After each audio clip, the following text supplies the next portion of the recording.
Hundreds of high schoolers gathered at the St. John's College Auditorium Saturday for the annual Junior Achievement Conference. It allows program participants to come together and explore various career options. Former achiever and now business owner Anastasia Palacios delivered the keynote address, which she encouraged the youngsters to be a generation of leaders and not followers. She fully endorses the Junior Achievement Program, which plays an important role in the country's development.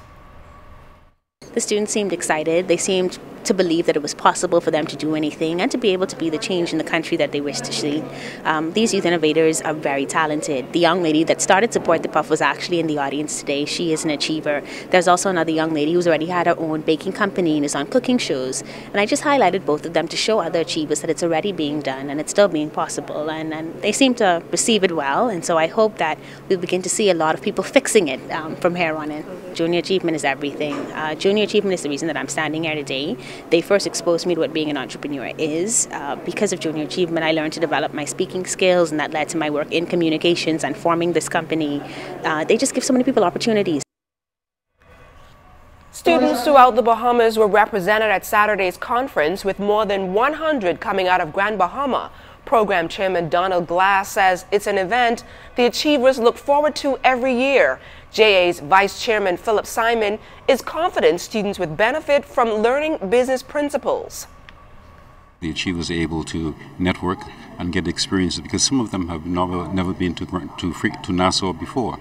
And when they come here, they network and they get to know a lot about what is happening of course, in the Bahamas. But the program in Grand Bahama is thriving, and we always encourage the business community to support us. But we are excited to be here. It's been a terrific day, and the achievers are having themselves a great time. We see these young people as the future of our country, and we try to create programs that now extend from kindergarten straight to senior high school. We want to expose them to these concepts at a very early age and put them in a better position to make decisions that will make our country better in years to come. The Bahamas Heart Association's 7th annual health fair was used by the health minister as another forum to garner support for national health insurance. The health fair, which took place on Friday at the St. Joseph's Parish Center, promoted wellness and health while including glucose testing, healthy snack options, and blood pressure testing. Health Minister Dr. Perry Gomez said primary health care is a major focus. Primary health care is our major focus as we move towards ensuring access to quality healthcare services for all. I repeat, quality healthcare services for all. The noted changes in healthcare necessitate a new mindset and an evidence-based approach to structuring and organizing our healthcare delivery systems. We can only hope that through the positive clinical outcomes, we will ultimately lower the overall cost of healthcare in our Bahamas. Dr. Gomez also encouraged persons to be a part of the discussions on national health insurance and to support the efforts of the Bahamas Heart Association. We must support organizations like the Bahamas Heart Association in order that they can continue to raise awareness of heart disease and its preventive care within our communities. Please join me as I encourage you to get involved to keep the door open, keep a child's heart healthy, and save a life. From the crime beat, police need the public's assistance in locating 2 suspects responsible for 2 separate armed robberies overnight.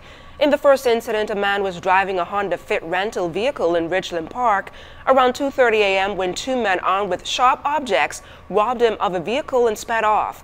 The vehicle was later recovered abandoned in Montel Heights. Then around 3:30 a.m., a man had just pulled up to his home at Haven Road in a red Toyota Passo rental vehicle when 4 men armed with handguns robbed him of the vehicle and cash before speeding off. The vehicle was later recovered and abandoned in Ochre Hill. If you know of a crime, please call Crime Stoppers at 328-8477, toll free 242-300-8477. You can also check them out on www.crimestoppersbahamas.com. Let's stop the crime before it's your time. A new governing party was ushered in after a tight race in Jamaica's elections on Thursday. Incumbent Prime Minister Andrew Holness and members of the Jamaica Labour Party came out victorious after capturing 33 of the 63 seats in Jamaica's 17th general elections. While here at home, the Jamaican Honorary Consulate, Patrick Hanlon, also weighed in on the elections. He told our news team Friday that the outcome will not have a direct impact on the operations of the consulate and the relationship between the Bahamas and Jamaica. As the Honorary Consul in the Bahamas, I've been in this position since 1986, and therefore I would have served several prime ministers. If I count correctly, is 6 of them. And so what you look at is the change, yes, and what it means, and if there's something comes up and we are asked questions and we can respond, we do, and if not, we can refer it to the agencies in Jamaica. The Minister of Foreign Affairs and Immigration, the Honorable Fred Mitchell, extended congratulations to Jamaica on the conduct of a peaceful and orderly general election, resulting in a successful win for Prime Minister Andrew Holness. Mitchell said the Bahamas looks forward to working with the new Prime Minister and his administration and continuing to build on the strong relationship our two nations share. More action from the Hugh Campbell basketball tournament with Jared Higgs up next in sports.